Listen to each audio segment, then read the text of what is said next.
नमस्कार। चलिए एक मिनट के लिए सोचते हैं कि किसी देश की पूरी अर्थव्यवस्था एक बहुत बड़ी पाई की तरह है। अब सवाल ये उठता है कि जब ये पाई कटती है तो इसके टुकड़े किससे मिलते हैं और कैसे मिलते हैं। आज हम इसी आर्थिक पाई के बंटवारे को समझने की कोशिश करेंगे। तो चलिए शुरू करते हैं। सुनने में तो ये सवाल बहुत सीधा लगता है ना?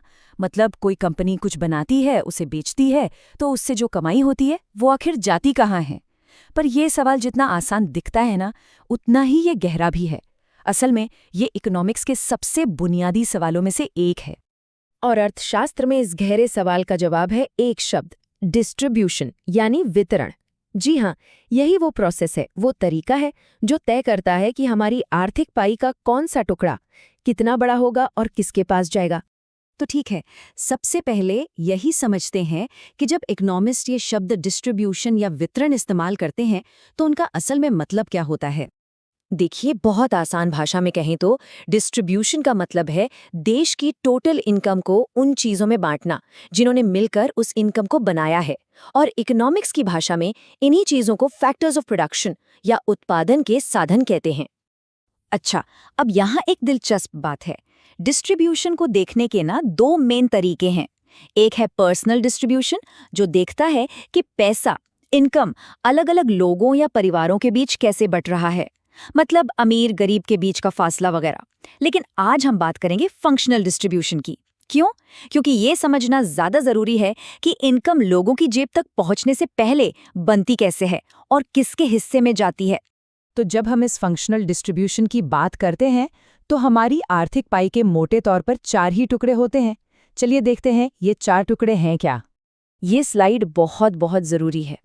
देखिए, इकोनॉमिक्स कहता है कि प्रोडक्शन के 4 फैक्टर्स होते हैं। पहला है लैंड यानी जमीन, जिसके बदले मिलता है रेंट या किराया। दूसरा लेबर यानी मेहनत, जिसके बदले मिलती है वेज या मजदूरी। तीसरा कैपिटल, मतलब पैसा और मशीनें, जिस पर मिलता है इंटरेस्ट या ब्याज। और चौथा एंटरप्रेन्योर, जो इन सबको एक साथ लाता है, रिस्क लेता है और कमाता है प्रॉफिट यानी लाभ। तो याद रखिए, रेंट, वेज, इंटरेस्ट और प्रॉफिट। आय का पूरा खेल इन्हीं 4 चीजों के इर्द गिर्द घूमता है। ठीक है, तो अब आता है सबसे बड़ा सवाल। इन 4 टुकड़ों का साइज तय कैसे होता है, मतलब किसे कितना मिलेगा। इस गुत्थी को सुलझाने की जो पहली बड़ी कोशिश की थी वो की थी क्लासिकल इकोनॉमिस्ट्स ने। सोचिए जरा, ये एडम स्मिथ, डेविड रिकार्डो जैसे लोग थे। ये वो दौर था जब इंडस्ट्रियल रेवोल्यूशन बस शुरू ही हो रहा था और ये लोग इस बिल्कुल नई दुनिया के नियम समझने और लिखने की कोशिश कर रहे थे। तो चलिए, इनके क्लासिकल ब्लूप्रिंट को एक एक करके खोलते हैं और शुरुआत करते हैं पहले टुकड़े से, रेंट यानी किराया। इस पर डेविड रिकार्डो का एक बहुत जबरदस्त आइडिया था। उन्होंने कहा कि किराया असल में एक तरह का सरप्लस है, एक एक्स्ट्रा कमाई है जो सबसे खराब या कम उपजाऊ जमीन के ऊपर मिलती है। उनका लॉजिक बहुत सिंपल था। जमीन तो लिमिटेड है ना? और हर जमीन एक जैसी उपजाऊ भी नहीं होती। तो जो सबसे अच्छी, सबसे ज्यादा उपजाऊ जमीन होगी, उस पर हमेशा एक एक्स्ट्रा कमाई होगी। और बस इसी एक्स्ट्रा कमाई को उन्होंने कहा रेंट। ये सिर्फ एक थ्योरी नहीं थी, समझिए, ये उस वक्त की सच्चाई पर एक कमेंट्री थी। उस जमाने में जमींदार क्लास बहुत पावरफुल थी और रिकार्डो की थ्योरी ये बता रही थी कि उनकी मोटी कमाई का सोर्स कोई मेहनत नहीं बल्कि सिर्फ अच्छी जमीन का मालिक होना था। चलिए, अब आते हैं पाई के दूसरे और शायद सबसे बड़े टुकड़े पर, लेबर के हिस्से पर, यानी वेजेस या मजदूरी। मजदूरी को लेकर क्लासिकल इकोनॉमिस्ट्स के विचार सच कहूं तो थोड़े निराशावादी थे। उनका मानना था कि लंबे समय में मजदूरी हमेशा एक लेवल पर आकर अटक जाएगी और वो लेवल है सबसिस्टेंस लेवल, मतलब बस इतना पैसा जिससे एक मजदूर और उसका परिवार जिंदा रह सके, बस। इसे आयरन लॉ ऑफ वेजेस यानी मजदूरी का लॉ नियम भी कहा जाता था। और इसके पीछे की सोच देखिए, अगर मजदूरी थोड़ी बढ़ती है तो लोगों की हालत सुधरती है और वो ज्यादा बच्चे पैदा करते हैं।